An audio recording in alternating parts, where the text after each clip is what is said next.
So నీకు అంటే ఇప్పటివరకు నువ్వు చాలా సినిమాలకెళ్ళుంటావు, చాలా ఆడిషన్స్‌కెళ్ళుంటావు, చాలా టెస్ట్‌లకెళ్ళుంటావు. నీకు కూడా ఫేవరెట్ కొన్ని డైలాగ్స్ ఉంటాయి. ఒక నీకు బాగా మెమరబుల్‌గా ఒక మంచి డైలాగ్ ఉంటది. గుర్తుంటది కదా! అలా ఏదైనా ఇప్పుడు నిన్ను పిలిచి భాను ఒక ఆడిషన్ ఇవ్వు, ఒక టెస్ట్, ఒక డైలాగ్ చెప్పమంటే నువ్వు ఏ డైలాగ్ చెప్తావు భాను? మూవీ ఏదైనా ఆడిషన్స్‌కా? జనరల్‌గా ఇప్పుడు నిన్ను ఎవరు పిలిచారు? ఒక పెద్ద డైరెక్టర్ ఎవరో ఒకళ్ళు పిలిచారు. భాను నాకు ఒక డైలాగ్ చెప్పు, ఒక ఆడిషన్ చెప్పు. అది అది నువ్వు సాడ్‌గా చెయ్యి, కోపంగా చెయ్యి. అలా అదే. ఒక డైలాగ్ చెప్పమంటే ఆన్ ఏ మూమెంట్ నువ్వు ఏ డైలాగ్ చెప్తావు? నేనొక నటుడిని అనుకోని చెప్పి చిరంజీవి గారి డైలాగ్ చెప్తా. హ్మ్. హ్మ్. సో, నేనొక నటుడిని, చమ్కీల బట్టలేసుకొని, అట్ట కిరీటం పెట్టుకొని, చక్క కత్తి పట్టుకొని, కాగితం పూల వర్షంలో కీలుగుర్రంపై స్వారీ చేసే చక్రవర్తిని నేను. కాలాన్ని బంధించి శాసించే నియంతని నేను. నేనొక నటుడిని, నాది కాని జీవితాలకు జీవం పోసే నటుడిని, నేను కాని పాత్రల కోసం వెతికే విటుడిని. వేషం కడితే అన్ని మతాల ఆ దేవుణ్ణి, వేషం తీస్తే ఎవ్వరికీ కాని జీవుణ్ణి.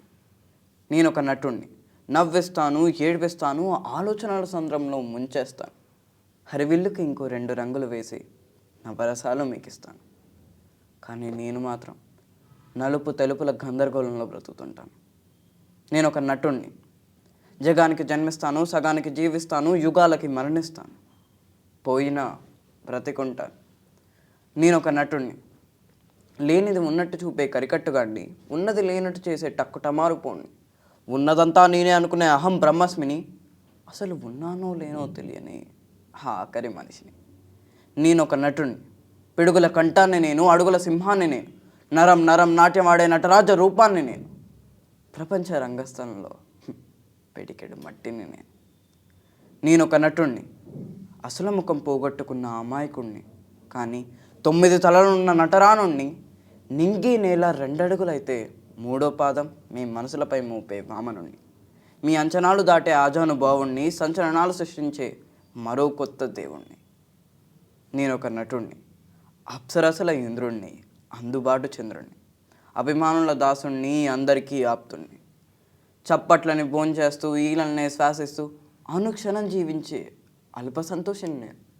మహా అదృష్టవంతుణ్ణి నేను, తీర్చలేని రుణమేదో తీర్చాలని పరితపించే సగటు కళాకారుడిని నేను. ఆఖరి శ్వాస వరకు నటనే ఆశ నాకు. నటుడిగా నన్ను ఇష్టపడ్డందుకు శతకోటి నమస్సులు మీకు.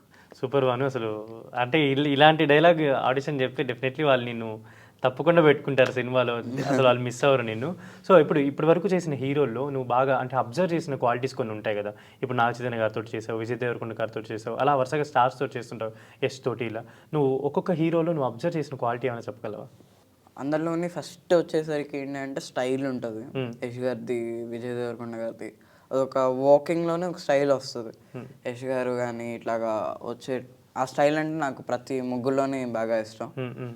అండ్ నాగ చైతన్య గారి దాంట్లో ఒక కేర్ టేకింగ్ ఎలాగా అనేది, అండ్ విజయ్ దేవరకొండ గారిలో లైక్ నాకు స్టైల్, డ్రెస్ సెన్స్ అదంతా నాకు బాగా ఇష్టం. హ్మ్. యష్ గారిలో వచ్చేసరికి వే ఆఫ్ టాకింగ్ బాగుంటుంది. ఓకే. ఇలా ముగ్గురులోని ఈ క్వాలిటీస్. స్టార్టింగ్ నుంచి ఇప్పుడు తండేలు వరకు చూసుకుంటే నీకు బాగా బెస్ట్ కాంప్లిమెంట్స్ వస్తుంటాయి కదా! ఎవరైనా బాగా చేసావు అని చెప్తుంటారు కదా! అలా నీకు వచ్చిన బెస్ట్ కాంప్లిమెంట్ అంటే నువ్వు బాగా అమ్మయ్య థ్యాంక్స్ అండి అని ఫీల్ అవుతావు కదా! బాగా చెప్పిన వాళ్ళు. అలా నీకు వచ్చిన బెస్ట్ కాంప్లిమెంట్స్ ఏది? నాట్ ఓన్లీ అన్న లైక్ ఇప్పుడు లవ్ స్టోరీకి శేఖర్ కమల గారు ఇచ్చారు, అండ్ ఇప్పుడు చందు సార్ కూడా ఇచ్చారు. తండేల్కా? చందు సార్ ప్రతి సీన్కి కూడా ఇట్లా బాగా చేసారు, షార్ట్ ఈరోజు బాగా వచ్చింది, ఇలాగ అన్నీ చెప్పేవారు. ఓకే. ఇది ఇంకా ప్రతి కొన్ని చాలా మూవీస్ వరకు లో కూడా అలాగే చెప్పారు, బాగా చేసావు బాను, ఇట్లాగా షార్ట్ బాగా వచ్చింది ఇది.